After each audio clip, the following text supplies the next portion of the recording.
Hello and welcome to another edition of the Marketing Detective. Today, we're going to take a look at solving the mysteries around your personal and professional brand. What does that need to look like in 2020 and beyond? That's our focus today on the Marketing Detective.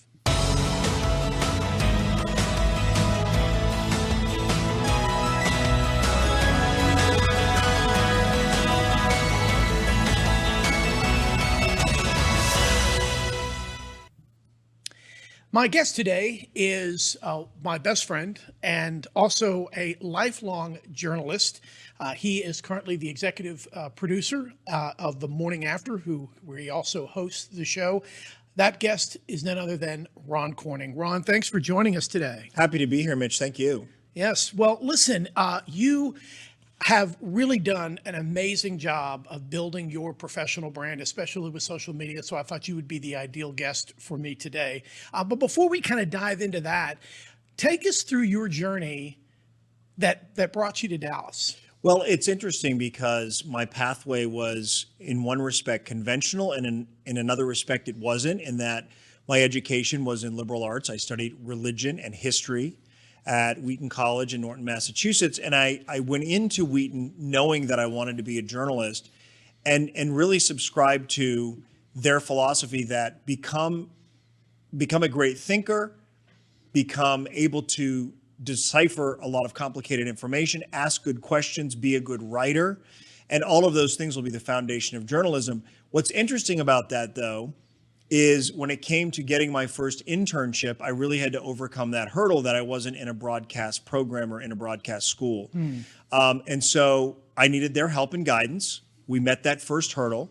And then as I began my job search, the same thing was true. I had a resume tape, but I had a resume that said I was a religion and history major from a liberal arts college. And at that level of the game in a smaller market at the time, we're talking 1993, there was this notion that if you didn't come from a broadcasting school, you weren't setting yourself up to be a good broadcaster.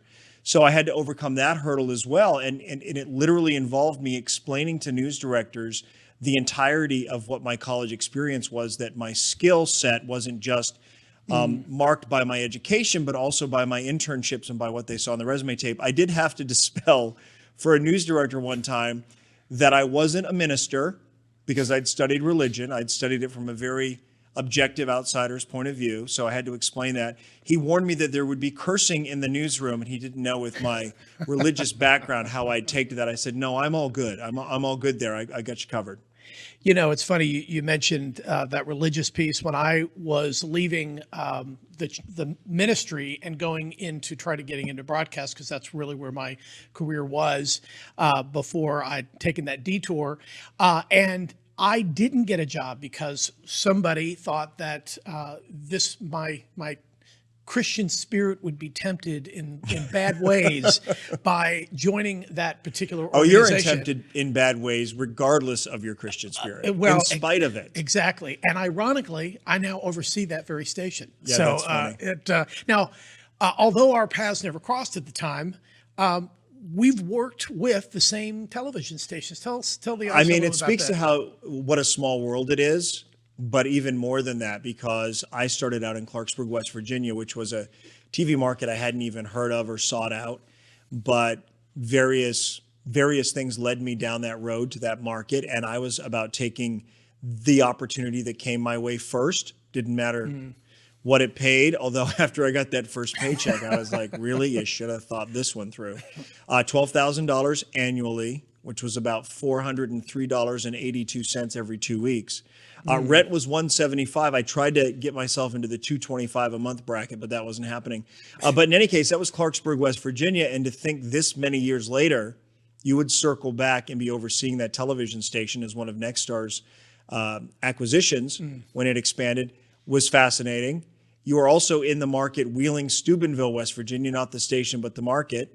And you oversee the station in St. Louis, where I worked as a reporter for 3 years, where frankly, I really began to learn and understand what it was to sort of be your own brand under a station's brand and really stand out in the marketplace. I think St. Louis was my first big market experience, the first time I actually made a real living and felt like I'd hit my stride, and it set the course for the rest of my career. Now, and you would go on to New York, ABC overnight, and then, of course, Fox in New York. Local, right? Local. Good Day New York. Good Day New York, where you guys had actually won a few awards during your tenure. Yes, listen, I was not renewed for my third year 3 days after winning an Emmy. So let me just put this out there as a word of caution. And I don't think there's anybody at Fox who would say that I was let go for any reason that had anything at all to do with my performance. I now know in hindsight what was happening. Sometimes when you're in the big leagues, especially if you're in New York and you're at the O&O, and Roger Ailes was literally managing that station. He personally hired me. I sat across from him in his office for an hour. He offered me the job right there. But you also fly a little too close to the sun and you can get your wings burned. And that's what happened with me. They felt like I, along with Jody Applegate, who had been at the Today Show, that we weren't New York local enough for New York viewers. And so as a result, they took 2 New York natives and replaced us with them. So those things happen. I know that now. It was very difficult to take at the time. But to close the gap on that, or the circle, I should say, just because you win an Emmy doesn't mean you're fail-safe from some of the pitfalls of this business. So take everything, take the highs, take the lows with a grain of salt. Be thankful you're in it if you're passionate about it, but take nothing for granted. That's great advice. And the way you found out was I was even on shocking. vacation. I was on vacation, and I'd gotten a voicemail. There was a new news director who had started that week, and I was away in April of 2008. And after I came back and found out I wouldn't be working that third year of the contract, I wish I hadn't spent what I spent on that vacation at Turks and Caicos. Story for another time about how to manage your money in this business. But yeah, a new news director had started. The local paper had published a story about it.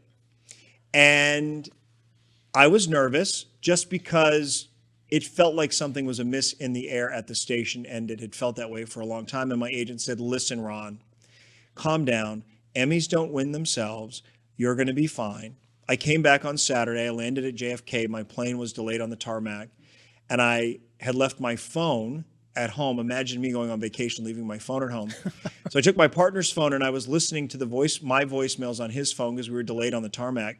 There were a series of messages, and the first one was very upbeat from the news director's assistant wanting to get together with the other members of the team to talk about the future, which I was like, thankfully, we're all good there.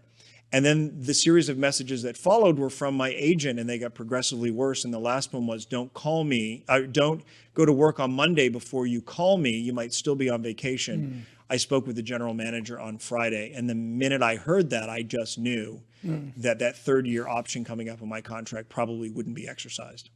You know, I had a similar situation with a network, and they tell you on Friday that they're considering not bringing you back on Monday, but they want you to come back on Monday just to let you know that you're no longer welcome there. And so you had the whole weekend to kind of think about it and mull over it. You know it because you were at my house consoling me over the weekend, and just my gut knew this was it. Yeah, you know was it, the end. and you have to accept that that happens, and it is not a reflection of you. If there is something that happens in the workplace that is just cause, there are lessons to be learned from that, but there are other lessons to be learned from situations where you are not at fault. It's simply the nature of the business. The way in which they finally came around to talking to me about it, I felt lacked some level of humanity. It was zero humanity. It was, well, you know, when ratings are down, when changes have to be made, we just have to make changes to the set, to the graphics, to the anchors. And I thought, well, I guess changing out the human beings who sit behind the desk should probably hold more gravity than changing out the graphics or the set. But in their mind, it was all about making a change. And I suppose they figured we've paid him enough money for enough time that he'll land on his feet somewhere else, and we have to make this change. So taking it personally is really difficult, especially when you set out to kind of build your life around a job, which so many people do, I know. And plant your roots. And plant your roots and hope that it has some value. But sometimes that's not how it works out. I didn't really mean to belabor this topic, but it's a good one, and I think a lot of I'm people talking will about it, and connect. I'm on the verge of tears. People, but I think it really will help people be able to kind of relate and connect. You're never really the same after that experience. You're not the same. You see things differently. But here's how you're different, and here's how I was different because of it. I went into a pretty deep funk in the months that followed, even though I was financially stable. There's still worry and concern about, will I end up working at the same level? Was that an opportunity? Did I do something wrong that I would have done differently or could have done differently? You go through that range of emotions. Where I was changed by it was in deciding I would never be defined by what I do. That being on TV is something that I do. It's something I enjoy. It's something I'm passionate about. I work to be as good at it as I possibly can be. But I wouldn't be defined by it. There are other things in my life that are more important: family, health, friends. And my skill set, I also learned after losing that job, my skill set at the time was transferable. I went to work as a VP of editorial content for a .com that was a startup that was one of the first in the country to stream video content for small businesses. And I found myself working with young talent, producing pieces, managing a team of people, and enjoying parts of the job of producing content that I had never imagined I would enjoy. And I found myself with a strength of skills that I didn't realize I had and were so transferable. So there was good that came out of it, and I decided I would hit the reset button and I'd recalibrate my thinking. And if a great opportunity came up, I would take it, I would embrace it, but I wouldn't be defined by it. And that's exactly what happened when I came to Dallas. It was like a reboot and a rebirth and a new chapter, and I embraced it, but I wasn't defined by it. And I would like to tell you, I'm still not defined by it. Well, one of the things that, and by the way, what a splash you made when you came to Dallas. The billboards, bus wraps, you couldn't get away from Moron in the morning. It was a very clever campaign. I think it really helped. It really boosted you back to number one in the time period, and the very key 2554 demo that was important. And I have enjoyed not only our friendship, because that happened after you moved to Dallas, but I've always been a fan of your work because of the fact that you aren't just a pigeonholed journalist. You can cover, you've covered the Dallas shootings, you've covered presidential library openings, but you've also done fun and entertaining things. I've gone to LA and interviewed Jimmy Kimmel behind the scenes. I've done Dancing with the Stars. You're right, the JFK commemoration. And I think that my broad-based liberal arts education was really the start of me understanding that we live in a very big world with a lot that goes on. And let me also say this. I also feel like I'm a person who has a wide variety of interests.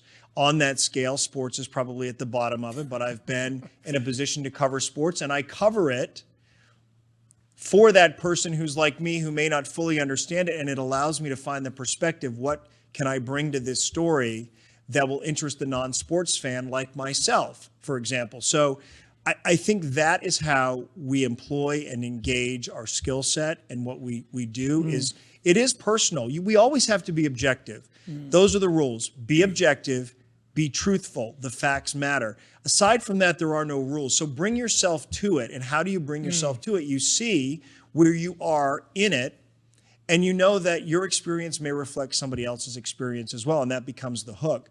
And to your point about this show, which is about marketing and branding, I came to Dallas knowing that WFAA, under Belo's ownership, wanted to reinvent morning television.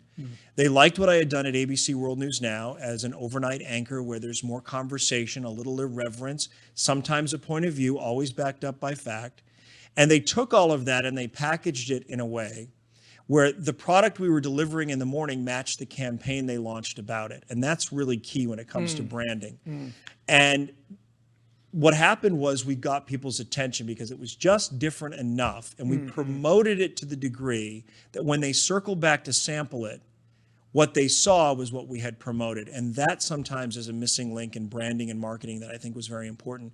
But I had not realized that they would focus the campaign on me, my name recognition, and who I was as a journalist or an anchor, or what made me different. I thought that I would be part of the station's brand. So it might have been one of the last campaigns I've seen in modern day television, local television, where they branded an entire show for a couple of campaigns around my presence on it, which is really quite nerve-wracking. People said, you must be honored. And I said, no, actually, I'm nervous. They're spending this money. And if we don't get the ratings up, That's interesting to hear I'm you say going to that. feel somewhat responsible for it. Oh, absolutely. That's what kept me from buying a house for so long. Oh wow! I didn't. Never put connected those dots. As we're talking about branding, and I promise we're going to get to branding, but this is my show, so we're gonna play by my rules. The first time I spent the night at Ron's house, and I was flipping through in the guest bedroom, flipping through the DVR. If you really want to know the makeup of a human being, check out their DVR list. This guy had cooking shows, lifestyle shows, documentaries, news. I mean, it was all over the map. I'd be afraid of people to see what my DVR looks like. But I think that's what makes you such an incredible interviewer, is that you do have such an incredible scope of knowledge in you can have a conversation about almost anything, even sports, as we did on the way over here. Well, Harry Smith said something to me very early on that I remember. He didn't say it to me. He said it and I heard it. I've never worked with Harry Smith or met him, but he said it is broadcasting. There's a broad range of topics and issues and events that we have to inform people about through a newscast. So we are broadcasting. Now there's narrowcasting, and there's something to be said for that too, and that speaks to someone's brand. Charlotte Huffman, who works at WFAA, had reached out to me many, many years ago. She was a young journalist starting out in Tyler, Texas, anchoring the mornings, and she emailed me, and I called her one morning.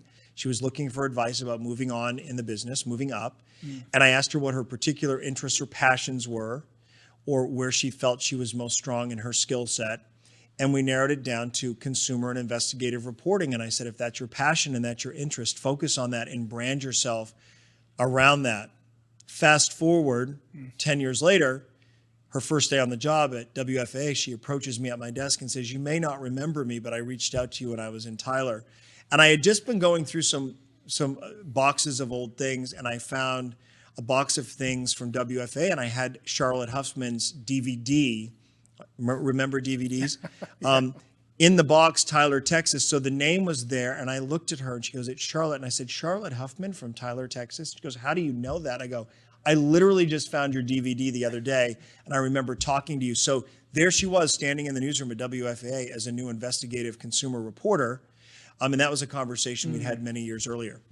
Well, and I know firsthand that you have mentored quite a few journalists through their journey. I've been in the car with you when you've been talking to people, negotiating their contracts and what to be looking for and what to look out for, and that says a lot about your character, that you would be willing to give of your time to help others, and it's quite inspiring. So now we're going to talk about the brand. Why is it important, especially in our very social world that we live in now, is important to have a professional brand? Well, I think we've always had our own brands under the brand of our station. I think that is where you can see success. When you look at Steve Hartman, for example, who's a feature reporter for CBS, he has a particular brand, and by brand I mean approach and style, delivery, and the stories that he tells are part of his brand. Every story he tells really aligns with what his brand is, and that is this notion that everybody has a story, and everybody's voice matters, and everybody's life, when you peel back the layers of the onion, has something interesting or a revelation to share, or something that might inspire or inform other people. So that's his brand. And your brand is also your voice. What is your voice? And admittedly, it took me a number of years to really find my voice. We spend a lot of time when we start out looking to those who have a brand that we recognize. And in my case, growing up, it was Peter Jennings, Tom Brokaw. And when I first started anchoring, I emulated I tried to deliver in a Peter Jennings way, and I'm like, well, that may not be working. Let me try the Tom Brokaw way. And what happens is when you get Brokaw. Tom Brokaw, he's got that like here in the back of his throat. What happens is the more you do it, and the more the walls come down, and the stage fright goes away, and you're just in the moment and just being yourself, you find people who come to you and say, how do you do what you do when you do it? Like, you have a way of doing this and you have a way of doing that. And I think to myself, I did not know I was doing that, but I guess that's my brand. I would like to think my brand is I always try to step back when I was a reporter and am still a reporter in a different fashion, step back from the story I'm doing and saying, why am I here? Why are they telling their story? What is it about this story that people don't know that they need to know about to change their way of thinking or inform them about something they're unaware of? I just try to step back from it a little bit. I also think part of what led to my early success as a reporter was I saw the importance of making a connection with somebody off camera. It wasn't just about get your camera guy and get the camera rolling and ask who, what, where, when, why. It was to approach them and introduce yourself, find the commonality between you both, allow them to feel comfortable in your presence. And the more comfortable they are in your presence, the more likely they are to share a story in a way that resonates. So that, I think, by no real design except taking that one step of connectivity, allowed me to develop a brand as a reporter where people would say, there's something about your stories, I always like to hear them. Or there's something about you, the way you tell a story that always captures my attention. I don't know exactly what that was, but I sense it really was part of what people didn't see that lent itself to successful storytelling. I remember you giving me an example. We were talking about this one day. I think it was in St. Louis where you were able to get an interview by simply talking to the mom off camera, kind of easing her into it, making her feel more confident about getting in front of the camera. And you're right, it does make a big difference when people know you care. And, from a sales perspective, we say the same thing, that people don't care how much you know. They want to know how much you care. Do you care about their business? Do you want their business to succeed? Are you really going to partner with them? And so I think these are some life lessons that we can take with us. Right. And are you a good salesperson, or are you an authentic person who sells? There's a real difference there. And so when I would approach a grieving family over the loss of someone, a murder victim, I remember specifically, I believe it was a military person, maybe the Navy, who'd come home on leave and was in a road rage situation and was gunned down, and the gunman got away, and I had to go cover that and knock on the door of this family. That family had been hounded by other media. They were not excited to see another person from the media show up at their door, but that was my job. And I was able to speak to them in such a way that they spoke to me and they told their story. And in telling their story, that gunman saw it on television and his conscience got to him and he turned himself in. And I'll never forget that family or that story. And an interesting turn of events, before I left St. Louis, I crossed paths with them again and had not realized the impact that my story had had on their life and their willingness to talk to me, but when they wouldn't talk to anyone else. When you talk to young professionals today, what advice would you give them about starting to build that brand for themselves, especially and with the vehicle that we have in social media? Boy, it is such a tough proposition because we're expected to have a presence not only on television, but on social media, on Facebook, on Twitter. And it can be a bit of a trap because we're expected to pull the curtain back on our personal lives to a degree that allows people to feel connected with us, that the audience in general. But do you want to share so much that you compromise your objectivity? You let people know where you stand on certain issues? No, you don't, because you don't want that to cloud their judgment of how you report the news. You want to always be unbiased, but we need to have a presence there. So it's a real difficult balancing act, and a lot of young people have learned the lesson the hard way. The other thing is, it's not all about me TV. And I don't tread lightly when I talk about this, because there are people watching who could say that I'm guilty of this. Maybe I am. When you're in morning television, it lends itself more to being transparent about various things. It's depending on the format. The formats that I've been most involved in and succeeded in are those where you're allowed to share a bit more than just here's the news where you read it out of a prompter. I always make sure if I have a point of view that it's backed up with a fact or a series of facts, that I don't make my point in a vacuum or simply from some personal inclination or feeling I have about something. I like to share a point of view that's backed up with facts. And the best compliment I've gotten from viewers is I don't always agree with your point of view on things, but you always have such a nice way of putting it that I understand where you're coming from. And I can understand how other people would feel that way based on how you frame it. That's the best compliment I can get. So therein lies the new world we're in. And that is, you're not just somebody reporting the news and telling a story, but it points along the way, whether it's social media, and they're not all mutually exclusive. Remember, this is you everywhere. You can't be this person on TV and this person on social media. Who you are needs to be displayed consistently and evenly across the board. How much you share personally, be careful about it. People don't want to see somebody at the scene of a horrible crime being reunited with an old coworker and smiling with their arms around each other, which I saw an example of it at the Orlando nightclub shooting. Got down there and there were reporters from all over the country, some of whom had worked with each other in other places, taking pictures of each other like they're reunited at a crime scene. That kind of stuff appears tone deaf. It's insensitive.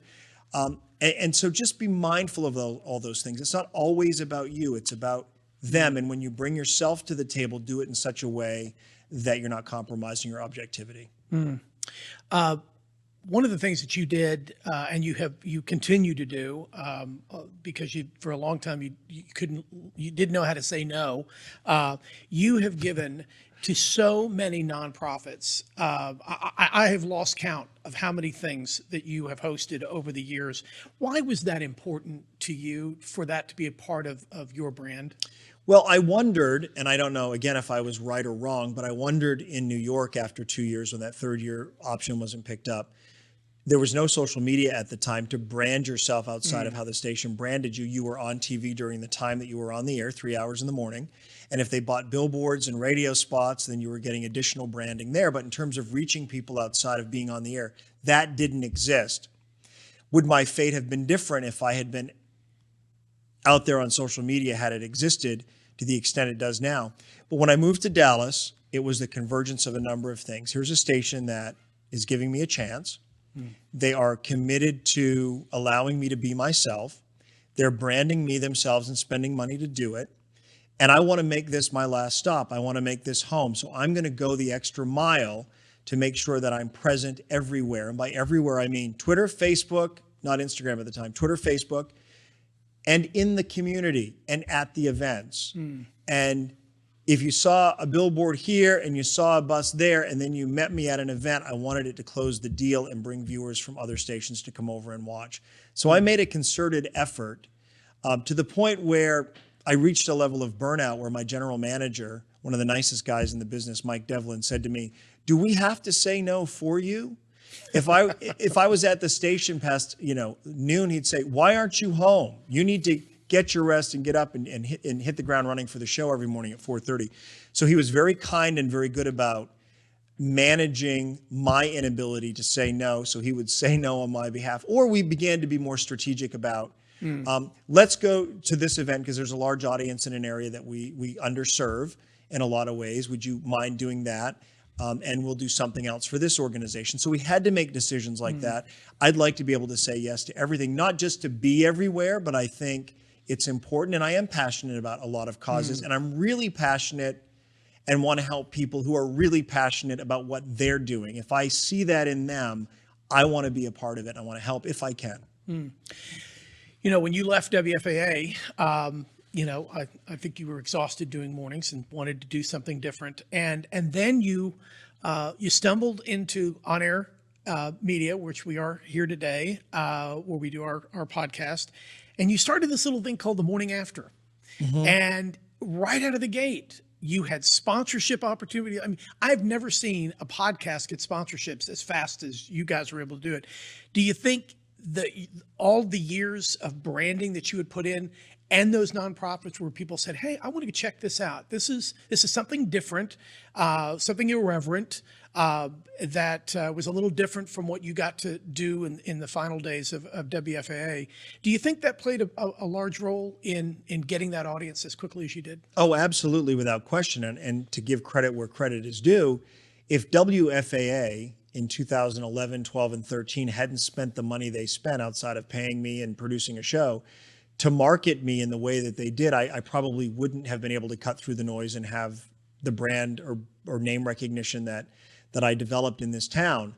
And everything has an expiration date. And when I left WFAA, I thought to myself, as long as people remember who I am and can spell my name correctly, I need to find a way, because I'm still passionate about this business, to be back in the game. But it really wasn't as much about that as it was getting back to my roots. And you alluded to this toward the end of my time at WFAA. It wasn't necessarily a format that played to my strengths. And I thought, I'm going to get back to what I do best, which is sit down with a few topics that I'm informed about, hopefully inquisitive about, with interesting guests, no prompter, no scripts, go make it happen, and use an alternative format to deliver it. And you're right. We launched that Facebook page for Morning After. We had 6,500 followers in a matter of days. The Dallas Morning News covered it. We had 30,000 viewers for our first one. We had sponsors calling that very first day. It was more than I expected. And I hope that it validated what we were doing. And it was further validated when John Trevino from Nexstar and CW33 reached out and said, "How would you feel about bringing this to TV as a morning show every day?" And of course, that was an opportunity that so few people in this country, I don't know of any other on-air talent who've developed something in an alternative format that Brought it back to have been TV. able to see it go to television. So that was an interesting full circle moment, to say the least. Well, it was a very happy day in my life when I got to call you a coworker. I know. Who would have thought that would happen? No, because we were friends. We met almost as soon as I moved here in 2011, and you followed your career and your opportunities, and you overcame, as you said at the beginning of this broadcast, you overcame also being dealt a hand that included, we're going in a different direction, and you're not included. So you went to Savannah, you rebuilt things, you came back to San Antonio, and then back to Dallas. I had no idea that everything would shake out over the years as it did, with Nexstar buying Tribune and this station when Sinclair was supposed to buy it. I mean, a little inside baseball here, but let me just say the fact that we work together as coworkers is such a weird confluence of events that you can't even explain it. Yeah, really. Yeah, it's it was the parade, the Christmas parade, holiday the parade. holiday parade, Yeah. where I got to serve as a producer on that, and for the first time, our names were in the same credits. It was a very It was a surreal nice moment. friendship moment, and It we're was. going to make sure that business doesn't impact friendship always. That's right. That's right. I want to shift gears a little bit as we talk about really the press is under attack, and it's been under attack for the last 4 years with the phrase "fake news" to anything that is not considered to be favorable to a certain party. Why do you think, and what do you think is fueling that anger against media? I think it stems back to a business decision. And that business decision was made by Rupert Murdoch in the late 90s and by a fired up Roger Ailes, who had not been part of an expansion plan at NBC at the time. He'd worked for NBC starting America's Talking, and he made great strides in building up that network, and it was essentially taken away from him and turned into MSNBC. And it was a business decision, and it was, if we're going to enter into the cable arena, is there a market out there of people who don't watch cable news or are disenfranchised for some reason, and why are they? And he felt like there were people in America who weren't being served up news and information from a conservative viewpoint. It's really that simple.